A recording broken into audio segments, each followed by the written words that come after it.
Halo semua, saya Dayat. Kembali kita belajar TOEFL selama Ramadan edisi ngabuburit. Oke, jadi hari ini kita juga akan belajar dua bab yang telah ada di buku saya. Bab ketiga itu kita akan membahas tentang pronouns dan bab empat kita akan belajar tentang the role of the verb. Dua bab ini sangat penting, jadi saya harapkan teman-teman bisa fokus belajarnya. Oke, yang pertama kita akan membahas the role of the verb. Oke, the role of the verb. Kita akan buka. Oke, pada bagian ini kita harus mengenal nih istilah yang namanya pronoun. Ya, tadi the role of the verb bab 4 ya, bab 3 itu pronoun. Oke, pronoun itu kata ganti. Nah, dalam bahasa Indonesia dan dalam bahasa Inggris, pronoun itu memiliki sistem yang berbeda, teman-teman. Contohnya, dalam bahasa Indonesia, kita ada saya, kita, dan kami. Kayak dalam bahasa kita dan kami itu berbeda. Sedangkan dalam bahasa Inggris, kita dan kami itu menjadi satu, yaitu we. Dalam bahasa Indonesia, apa perbedaan kita dan kami? Nah, kita berarti bahwa orang yang diajak berbicara termasuk ke dalam bagian. Sedangkan kami itu mengecualikan orang yang kita ajak berbicara. Contohnya, hey, ayo kita ke bioskop. Artinya, lawan bicara kita juga termasuk untuk kita ajak pergi ke bioskop. Sedangkan kami, hey, kami akan pergi ke bioskop. Artinya lawan bicara untuk sementara belum termasuk pada orang-orang yang akan menonton bioskop bersama si pembicara. Nah, dalam bahasa Inggris mereka cuma mengenal satu nih, yaitu we. Kita juga contoh lainnya adalah you. You dalam bahasa Inggris itu bisa berarti dua, kamu dan kalian. Nah, kamu dan kalian dalam bahasa Inggris cuma satu, yaitu you. Oke, namun berbeda pada bagian orang ketiga. Nah, pada pemanggilan orang ketiga, dia, bahasa Inggris mengenal tiga jenis dia, yaitu she dia untuk perempuan, he dia untuk laki-laki, it dia untuk selain manusia. Mungkin kurang tepat, bukan kurang tepat, tapi agak aneh nih bagi orang Indonesia menggunakan kata dia ke selain manusia. Contoh, saya mempunyai sebuah jam. Dia berwarna biru. Nah, jadi maksud dia ini adalah jam. Nah, dalam bahasa Inggris, itu umum bagi orang Inggris memanggil jam dengan kata dia. Oke, tapi itu ada panggilannya tersendiri. Oke, eh, jadi sisanya adalah mereka sama, they, cuma berbeda bahasa saja, tapi tidak ada perbedaan sistem. Oke, mari kita pelajari. Yang pertama, di sini adalah I. Nah, yang konsep pertama yang harus teman-teman pahami adalah ada yang namanya konsep orang pertama, first person. Ada konsep orang kedua, second person. Ada konsep orang ketiga, third person. Apa nih maksud orang pertama, orang kedua, orang ketiga? Orang pertama berarti adalah orang yang berbicara. Siapa yang berbicara? Yaitu adalah I atau we. Oke? We, saya, atau kita, atau kami. Itu adalah orang yang berbicara. Termasuk ke dalam orang yang berbicara. Ada orang kedua itu lawan bicara. Yaitu you, kamu atau kalian. Ada orang ketiga. Artinya orang yang dibicarakan. Makanya kita sebut dengan kata dia. Nah, yaitu she, he, it. Kalau ramai, itu kita panggil dengan they, mereka. Oke? Nah, itu kenapa kita harus paham konsep orang pertama, orang kedua, orang ketiga. Nanti kita akan belajar tenses. Nah, di sana kita akan memerlukan informasi ini. Oke? Nah, itu yang pertama. Yang kedua, konsep kedua adalah dalam bahasa Inggris, mereka mengenal posisi pronoun. Kalau posisi pronoun itu berada di awal, itu namanya subject pronoun. Ada pronoun yang berfungsi sebagai objek. Coba teman-teman pikirkan. Dalam bahasa kita, ketika saya membuat sebuah contoh, saya suka dia. Dia perempuan misalnya. Saya suka dia. Itu kalimat pertama. Kalimat kedua, dia suka saya. Nah, sekarang kita perhatikan nih. Kata saya pada kalimat pertama adalah sebagai subjek. Saya suka dia. Sedangkan kata saya pada kalimat kedua adalah sebagai objek. Teman-teman perhatikan dalam bahasa kita, kata saya posisinya sebagai objek dan saya sebagai subjek itu tidak mengalami perubahan. Sama juga dengan kata dia, mau ditaruh sebagai subjek, mau ditaruh sebagai objek, juga tidak mengalami perubahan. Berbeda dengan bahasa Inggris. Bahasa Inggris mereka punya sebutan sendiri kalau posisi pronounnya berada sebagai subjek, dan mereka punya sebutan sendiri kalau posisi pronounnya berada sebagai posisi objek. Toh, di sini kita melihat I have a gift. Saya mempunyai sebuah hadiah, misalkan. Oke. Jadi I di sini karena fungsinya sebagai subjek, maka kita menggunakan I. Namun, jika kita menggunakan saya sebagai objek, contoh, she gives me a gift. Nah, kita harus mengubah kata I menjadi me. Jadi I itu adalah model saya, model arti saya kalau ditempatkan sebagai subjek. Kalau ditempatkan sebagai objek, dia akan berubah menjadi me. Sama juga dengan kita, we. Kalau sebagai subjek kita menggunakan we, tapi kalau sebagai objek kita menggunakan us. Sama juga dengan you, namun you mau ditaruh sebagai subjek, mau ditaruh sebagai objek, sama-sama artinya you.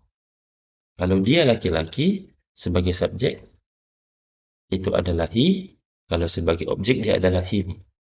Kalau dia perempuan, sebagai subjek adalah she, sebagai objek adalah her. Kalau mereka sebagai subjek adalah they, sebagai objek adalah them. Oke. Nah, kemudian kita mengenal dengan istilah yang namanya possessive. Possession, kepemilikan. Nah, yang harus teman-teman ketahui, berbeda lagi bahasanya. Di bahasa kita, saat kita memiliki kepemilikan, kata saya ya tetap saya tidak berubah. Contoh, buku saya merah. Ini buku dia. Ini buku kamu. Nah, kata saya, kata dia, kata kamu, itu tidak berubah. Buku saya ya, tulisannya tetap saya. Tapi dalam bahasa Inggris, kalau ada kepemilikan, kita tidak menggunakan I, kita tidak menggunakan me, tapi kita menggunakan my, terlepas dari posisinya sebagai subjek atau objek. Contoh pada buku saya adalah I open my gift. Kenapa pakai my? Kenapa bukan I open me gift? Karena gift ini adalah kepemilikan saya. Karena ada kepemilikan, maka kita menggunakan my. Kalau tidak ada gift, otomatis kita harus menggunakan me. Nah, namun karena ada sesuatu yang dimiliki, kita ingin menyatakan kepemilikan, maka kita menggunakan my. Nah, begitu juga dengan contoh lainnya. Teman-teman bisa lihat, saya akan perlahan, nanti bisa stop, bisa pause di videonya kalau ingin baca. Oke. Nah, ini contoh yang telah saya buat. Saya suka dia, dia suka saya. Saya sebagai subjek objek tidak ada mengalami perubahan dalam bahasa kita. Kepunyaan, kelereng saya. Kelereng milik saya maksudnya kan. Ya kata-katanya tetap saya.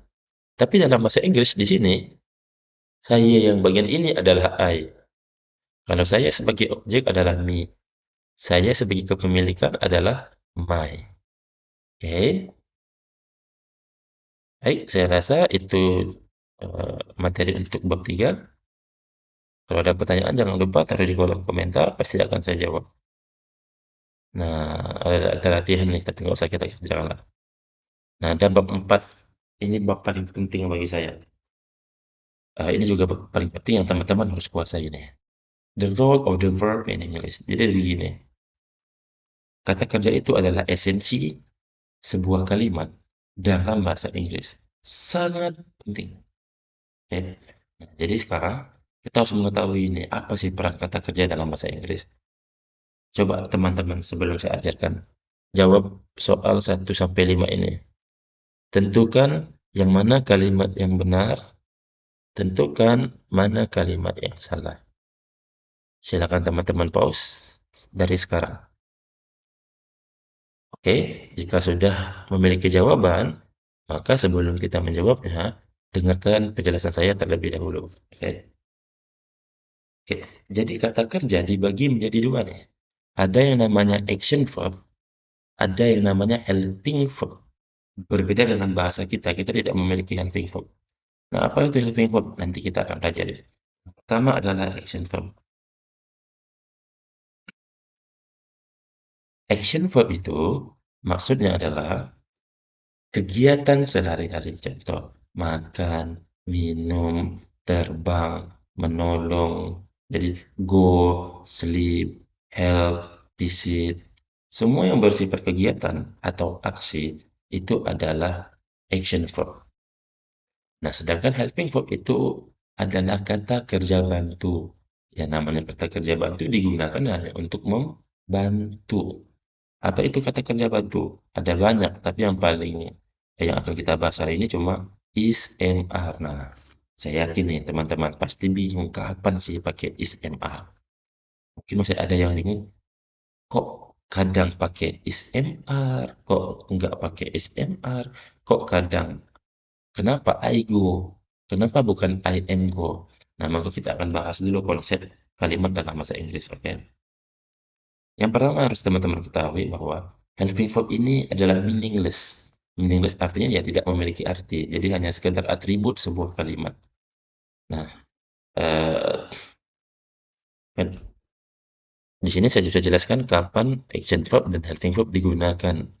Nah, dalam bahasa Inggris kita minimal harus memiliki satu kata kerja. Oke? Jadi dalam bahasa Inggris tidak boleh tidak ada kata kerja. Harus ada kata kerja, tidak bisa tidak. Itu wajib hukumnya. Nah, sedangkan dalam bahasa kita tidak. Kita bisa mengatakan saya ramah. Ya, saya kan benda. Ramah itu adalah sifat. Saya ramah itu sudah menjadi sebuah kalimat. Karena rumus bahasa kita adalah subjek predikat. Predikat itu bisa apa saja, bisa keterangan, bukan keterangan, bisa kata kerja, bisa kata sifat. Nah, yang penting predikat. Dalam bahasa Inggris berbeda. Rumus mereka adalah subjek dan kata kerja. Jadi wajib memiliki kata kerja. Nah, jika kita sudah memiliki action verb seperti ini, I study very hard. Nah, kita tidak perlu menggunakan SMR lagi karena kita sudah memiliki kata kerja aksi. Nah, kita menggunakan helping verb hanya ketika sebuah kalimat tidak memiliki kata kerja. Ya, jadi kalau seperti contoh, I study very hard, we have dinner at night, they kill the time by playing video games, itu semua sudah memiliki kata kerja. Otomatis kita tidak memerlukan is, am, are lagi. Oke, jadi is, am, are digunakan hanya saat tidak ada kata kerja. Contohnya apa? Oke, ini ada contohnya nih. I rich, saya kaya. I adalah kata benda, rich adalah kata sifat. Nah, tidak ada kata kerja kan dari kata I rich. Makanya dalam kita tidak bisa menerjemahkan saya kaya menjadi I rich. Kenapa? Karena I rich tidak ada kata kerja.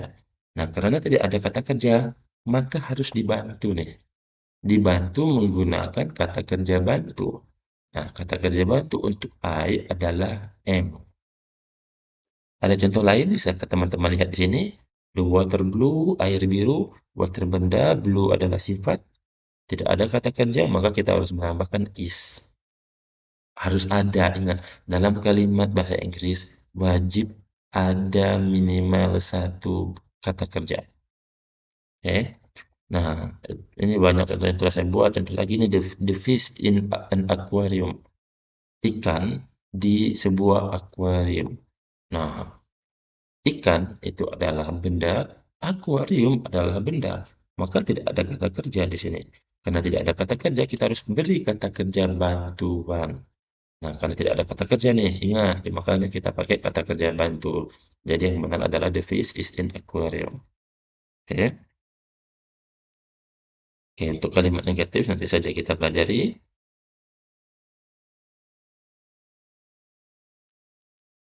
Oke, sekarang coba nih teman-teman cek lagi nih jawaban teman-teman. Mana yang benar? Kita cek ya nomor satu. I am play basketball. Apakah di kalimat ini sudah ada kata kerja? Apakah kita perlu am, yaitu helping verb? Nah, pada kalimat ini sudah ada kata kerja nih, play. Kalau sudah ada kata kerja, maka kita tidak perlu helping verb lagi. Oleh karena itu, kalimat nomor satu salah, karena ada kata am.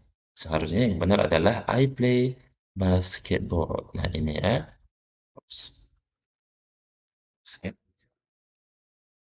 Nah, oke lah. Ah, ya, nggak bisa. Ya, ini. Oke. Yang kedua adalah she shouted at me. Shout itu berteriak. Berteriak adalah kata kerja. Nah, karena berteriak adalah kata kerja, maka kita tidak perlu kata kerja bantu lagi. Apakah di sini ada kata kerja bantu? Tidak ada kan? Tidak ada kata is kan? Maka kalimat ini sudah benar. Oke. Nomor tiga, they carry a load of book. Mereka membawa setumpuk buku. Nah, apakah sudah ada kata kerja? Sudah ada. Membawa. Otomatis kalimat ini sudah benar. Tidak, kita tidak memerlukan are lagi. Jadi kalau ada yang menulis, they are carry a lot of book, maka sudah jelas kalimat tersebut salah. Yang nomor 4, Tommy is throw the ball to me. Tommy melempar bola padaku. Nah, throw ini melempar. Melempar itu sebuah aktivitas. Oleh karena itu, kita tidak memerlukan helping verb lagi. Nah, nomor 4 salah karena ada kata is. Sedangkan udah ada kata kerja nih. Jadi nggak perlu helping verb lagi. Yang terakhir adalah Tina and Tommy very nice to me. Nah, Tina and Tommy itu adalah kata benda, sudah kita ketahui nama kan, orang kan. Very nice to me. Nice itu kata sifat, baik atau ramah. Me itu saya, ya objek. Iya, kata benda. Jadi pada kalimat ini ada kata benda, Tina, Tommy, dan saya. Ada kata sifat, very nice. Ada kata kerja nggak? Tidak ada. Nah, oleh karena itu, karena nomor 5 tidak ada kata kerja, maka harus dibantu nih. Nah, makanya kita harus menggunakan helping verb. Helping verb apa yang tepat? Nah, kalau yang kita bicarakan adalah orang ketiga tunggal, Tina, Tommy, maka menggunakan is. Tapi karena jumlahnya Tina dan Tommy lebih dari satu, maka kita menggunakan are. Oke, jadi is itu adalah eh, kat- untuk kata ganti yang jumlahnya satu. Seperti dia. Ya, intinya orang ketiga yang sedang dibicarakan yang jumlahnya satu. Kalau are itu untuk benda yang jumlahnya banyak atau teman dari you. Nah, you itu selalu dengan are. We juga karena jumlahnya banyak kan kita atau kami maka pakai are. M hanya digunakan sebagai pasangan I am. Oke, jadi sudah bisa dipahami ya bahwa kata kerja dalam bahasa Inggris itu minimal harus ada satu dalam setiap kalimat dan kata kerja itu punya dua contoh, yaitu kata kerja aksi dan kata kerja bantu. Oke, kata kerja bantu hanya digunakan jika sebuah kalimat tidak ada kata kerja sama sekali dan kata kerja bantu tidak memiliki arti. Oke, masih ada lagi nggak ya? Oke, saya rasa sudah cukup. Jika teman-teman merasa ilmu ini bermanfaat, jangan lupa subscribe dan share. Barangkali ada teman yang membutuhkan kelas TOEFL dan dalam waktu 1 bulan. Eh, Kalau ada teman-teman yang butuh kelas intensif, maka saya bisa sediakan kelas tersebut. Namun, kelas tersebut harus diisi minimal 3 orang. Nah, jadi itu adalah kelas intensif yang bisa kita pakai. Menurut saya kita hanya kalau teman-teman butuh eh, bimbel bimbingan TOEFL dengan dalam waktu yang singkat, maka penawaran terbaik saya adalah 10 hari itu adalah paling cepat. Itu pun teman-teman harus berjuang ekstra untuk latihan. Ya, jadi dalam 10 hari tersebut, 5 hari kita membahas materi, 5 atau 3 hari atau 5 hari membahas materi, sisanya kita akan membahas soal TOEFL. Oke, terima kasih atas perhatiannya, sampai ketemu besok. Saya Heri, selamat sore.